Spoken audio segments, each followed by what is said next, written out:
Hindi kampante ko nga na ako'y nindot, Diyos nun o malipayon na kaumaon diha nimo. And I would always thank God for that. Kaya above all, siya ang hinungdan ni inyong tanan. Bibi atubangan sa tanang tao, ug labaw sa tanan sa akong Ginoo ni inyong lugar karon.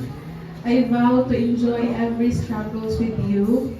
I vow to always love you even at your worst. I vow to always be here for you, to comfort you, and to support you. I vow to always remind us to pray.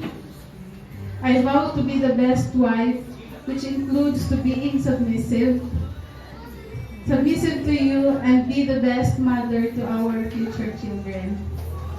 And lastly, baby, I vow to make your dream come true of checking into hotels or lodges.